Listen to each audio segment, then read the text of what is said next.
Hey folks, today's an extremely important day for us and a very exciting one. We have Bryan, owner of A2Z Extreme Custom. He brought the chassis in for the 53 Chevy pickup. Come on in, Bryan. I got a few questions to ask you. How you doing? So, your product is new on the market and is built for the do-it-yourself. Yes. So tell me a little bit about it. This comes in sections with reference points to put it together. Yep. So everything lines up, just so simple. I laid this out for myself. I didn't want it to be wrong, so I think I made it easy enough for just about anybody to do. No fabrication needed.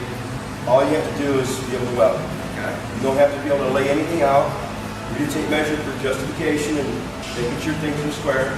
It's straightforward. It comes together, everything aligns itself. Every piece pulls to the other one and it lines right up straight and square.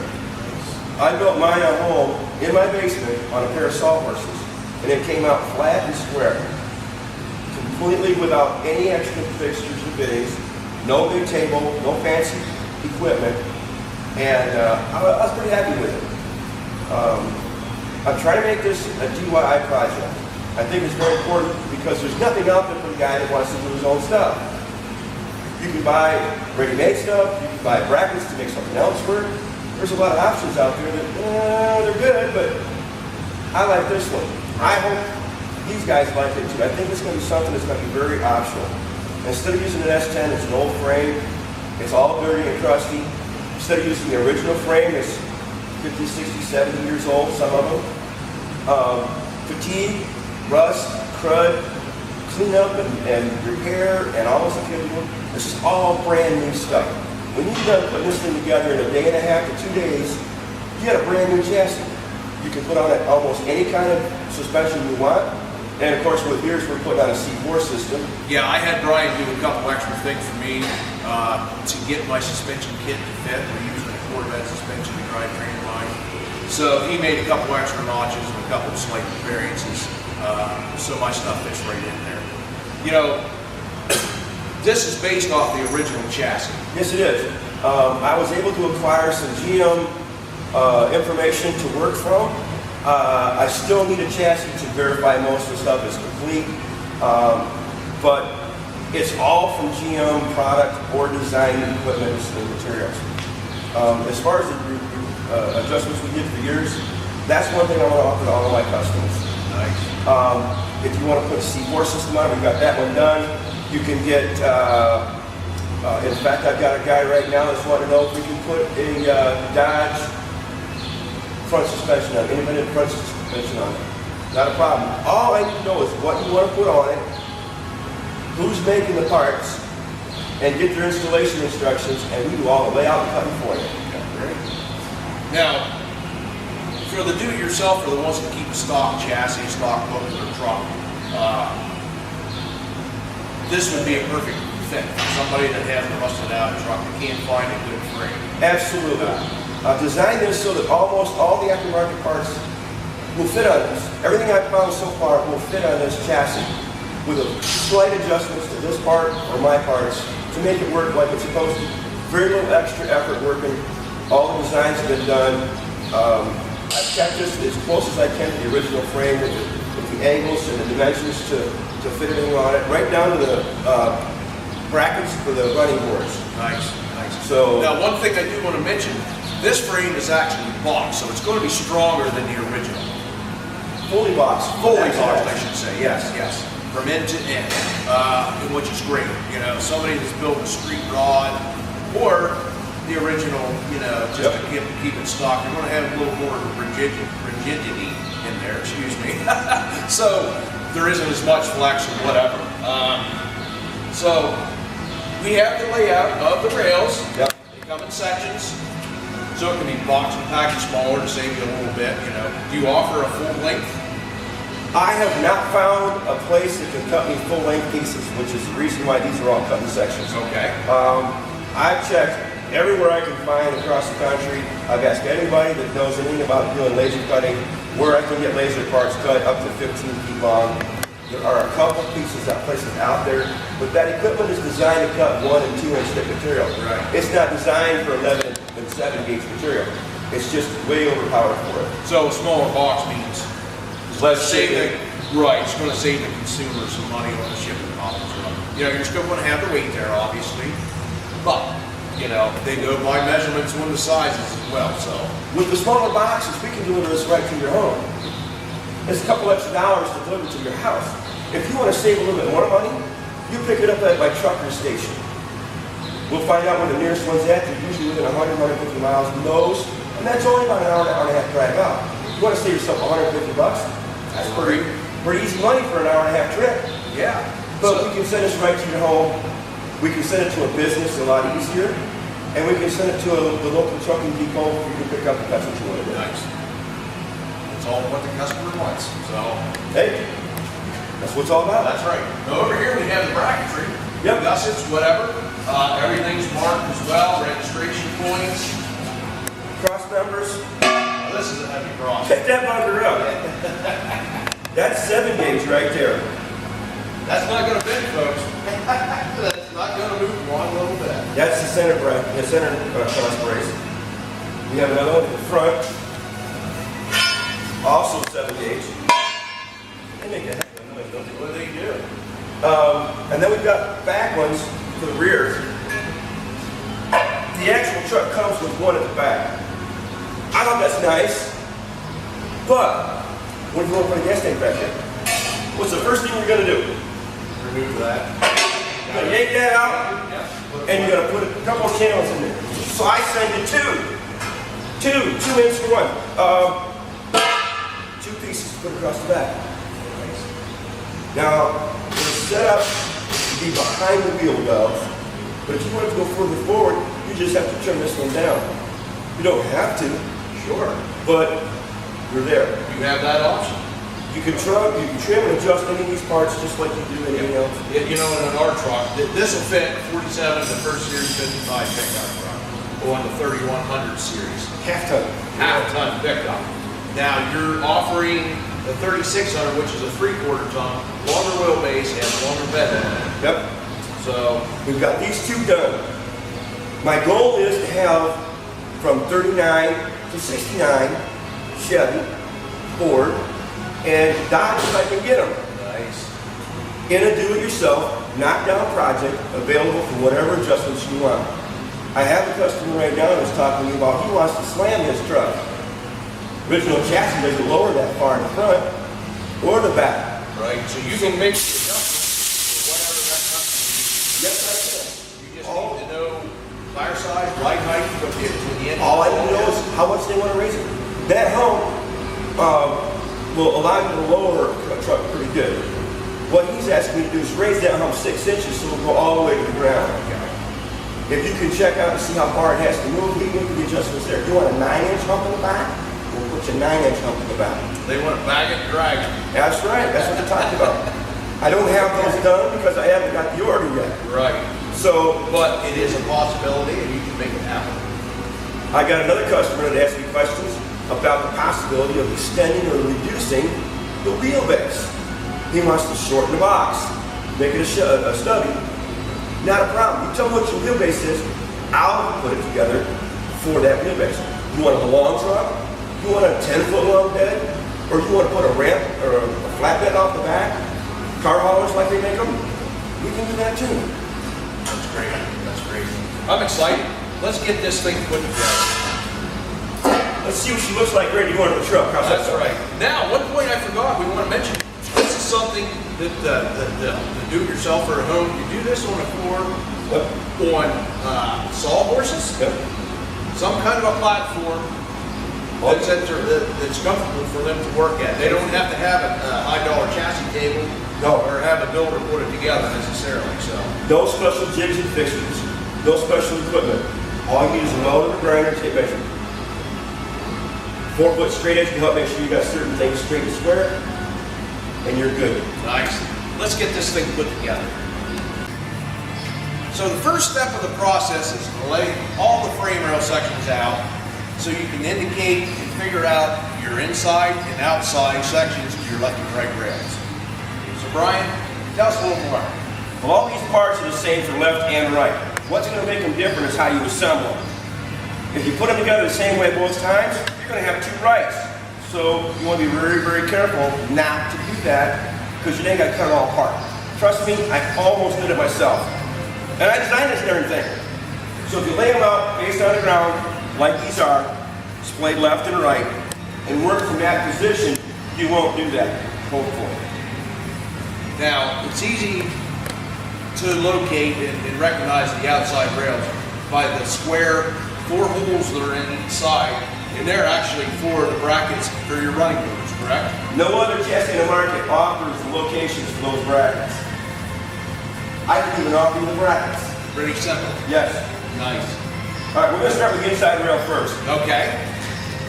So we just picked these up and we're going to lay them. I actually have a table here that we use for a lot of our parts and whatnot, so we're just going to use it for this. You don't have to have this, as he mentioned. The sawhorses should work just fine for you.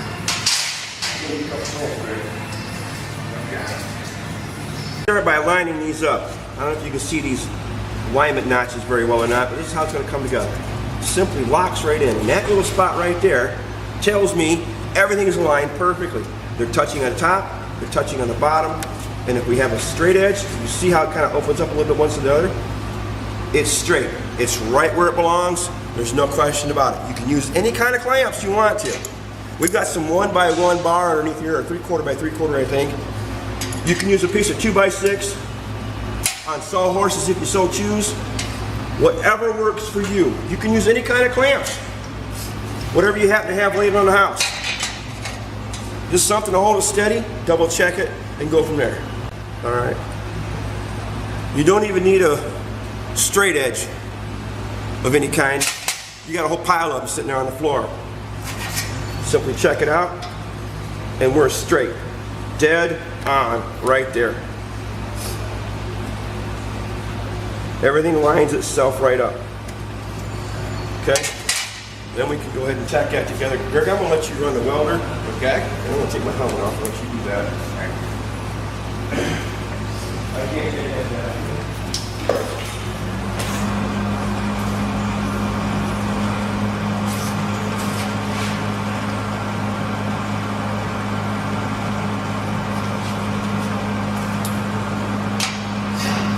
The hole in the middle, I'm still recording. The hole in the middle is for our center brackets. So what you want to do on this particular piece is not weld around that hole.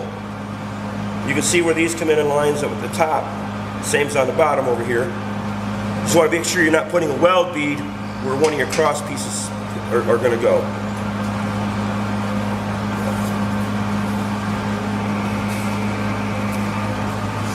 So all you really need to do right now is just tack everything into place. Tack it together. Okay.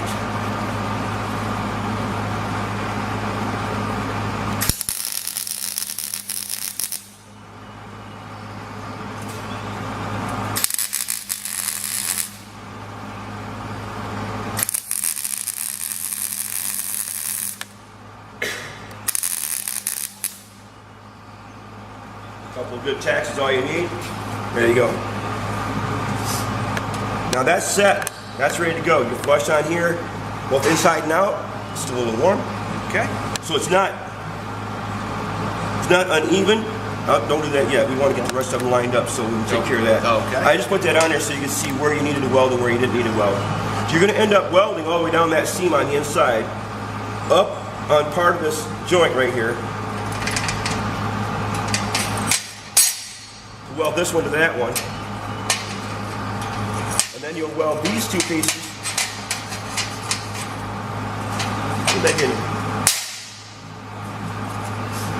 to the inside and outside. What I've done is necessarily just weld about 1 inch long, so when you got the other side on here, you can still reach the inside here and here, here and here. And I did that so that welds will be matching on each side. They're on the top side, not the bottom. It's not going to matter a lot, but the more you have the welds opposing each other, the less warpage you're going to get. That's a piece of advice from a friend of mine who's a professional welder. So I take it to heart and use it. These are a little flexible, so it can be they get out past. All you got to do is make sure they're not sticking out past the edges. Still a little warm. You want them right at the edges if you can. Go ahead and check that in.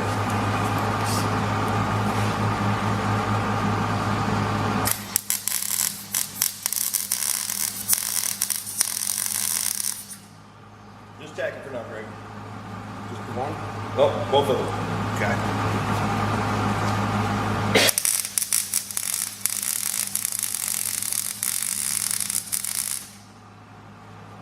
That'll work. Okay. Okay, pause. Okay, another one of the features that I've designed into this system is custom builders like to hide all their stuff. Gas lines, brake lines, electric lines, everything they want to hide and tuck away. These holes you see in these cross members are there for a reason. This is 3/4 inch electrical conduit. This will take a little bit of fabrication work by the person doing it because it's got to be bent, cut, and installed in the process of putting in these cross members. You can't do it and then put the tube in because you're going to go up and over the back or up around the front or cut a hole in the front for it.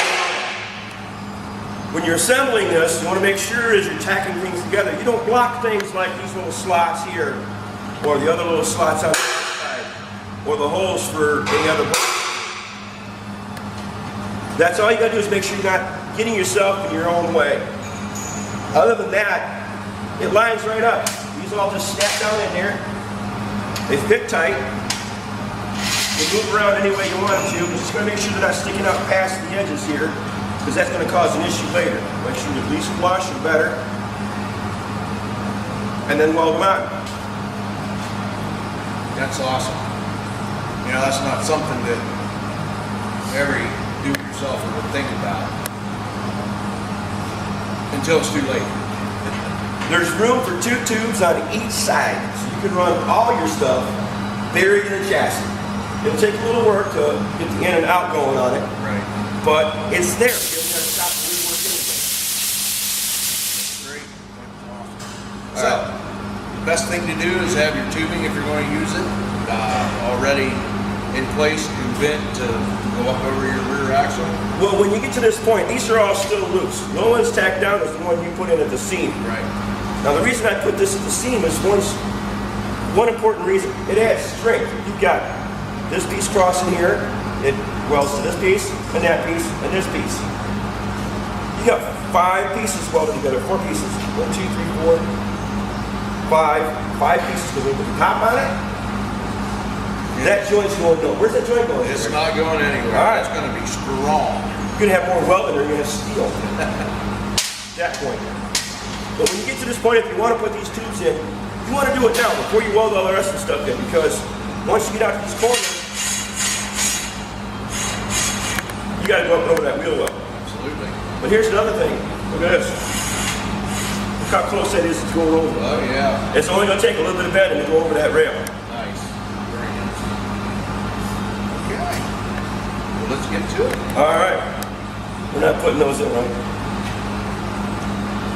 We got done here is we laid out both the inside and outside plates, welded them together. We've got our web stiffeners in place and tacked in. And Greg, in his infinite wisdom, decided he's going to take me up on my offer to put tubes in, so all this stuff is hidden inside the frame. It took a little bit of time, so we're back at it again. All the inside welds joints are welded on the inside. Those won't get ground off. So, Greg, why don't you grab that in? We'll flip this over. All right. Gotta go your way a bit.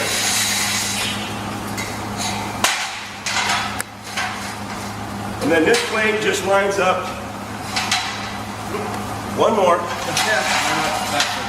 This plate just lines up on all the alignment pins, on all the web stiffeners. And Greg, that's still hot. I'll let you pound on that one.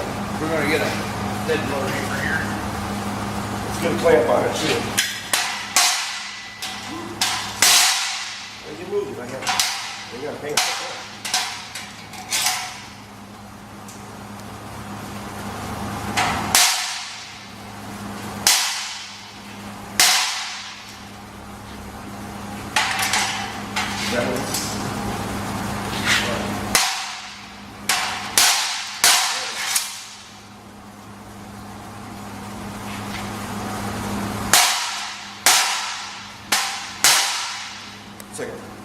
What that does is it lines everything up.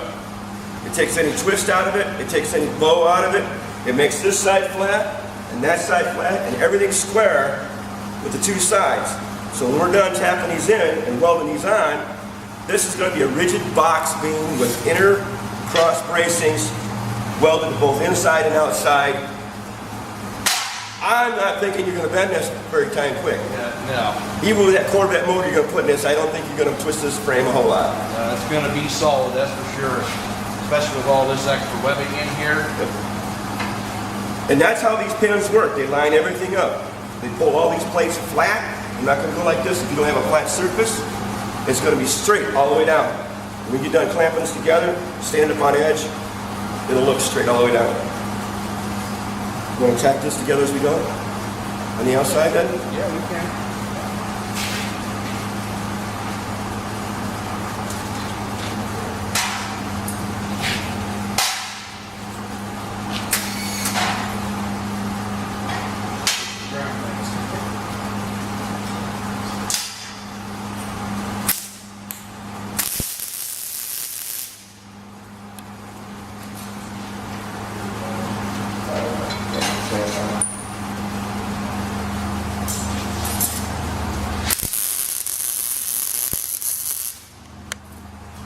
And all we're doing is felt welding these holes.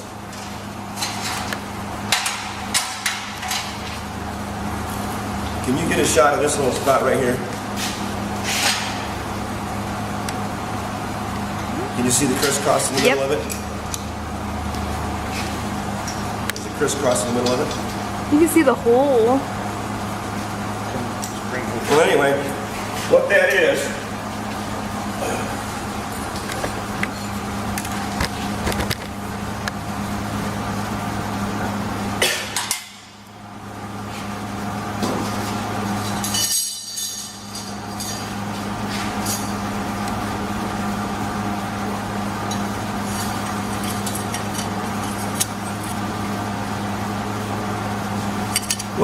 these web stiffeners interlock.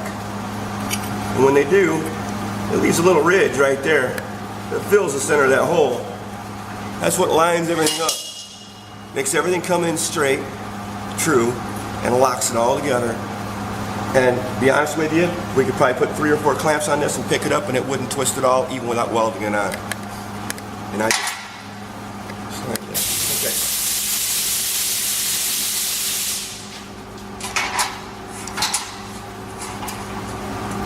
Back off on that. I'm going to weld this here.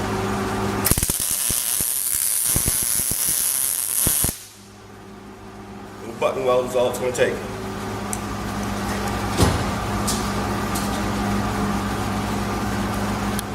Actually, I'm just tacking these in at the moment.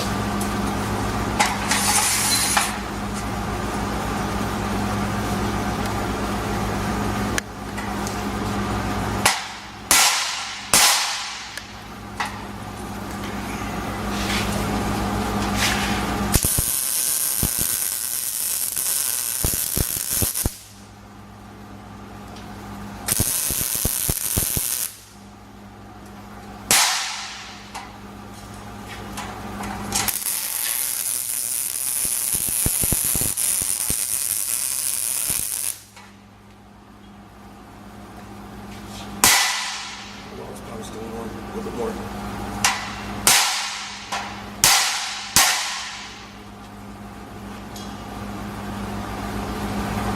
It's not down tight, just a little gap on that side. There you go. It's solid now. We get it down tight now. Yeah.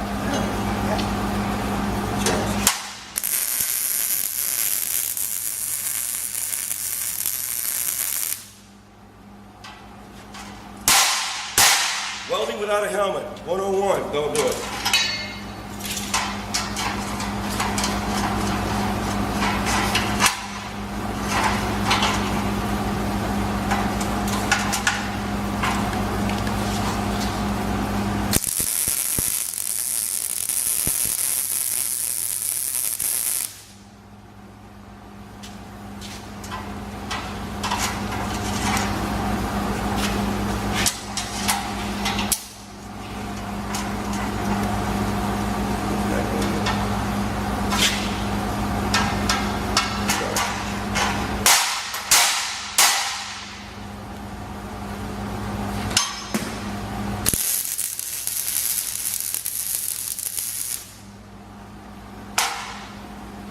Don't try this at home. Wait, we wanted to try it at Oh, home. that's right.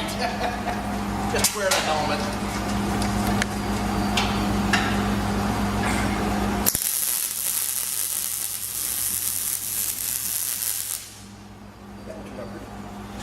Okay. Well, we got that done. Let's just scoot over here.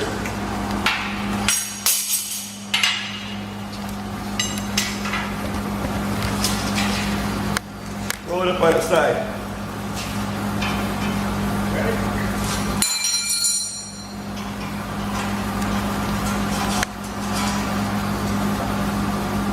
Straight in there. Well, we got one little hoo-hoo in it where you were pounding on it with that tube in it. This is where it comes out. And it's not a problem. Once we get it welded.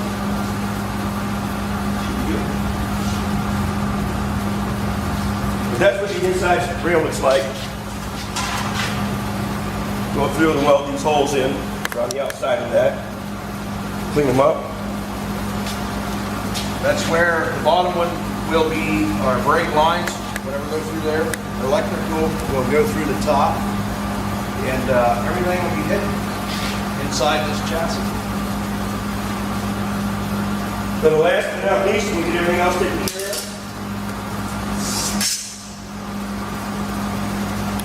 Once all the inside welding is done, here's the top cap and a bottom cap. Closes it all in. It's pretty. What do you think, Greg? Looks great. You know, and it's cut perfect, so it sits right in there. You can run your bead, you're still going to be able to have a nice round edge, you know, once it's dressed up. It's awesome. Okay, good.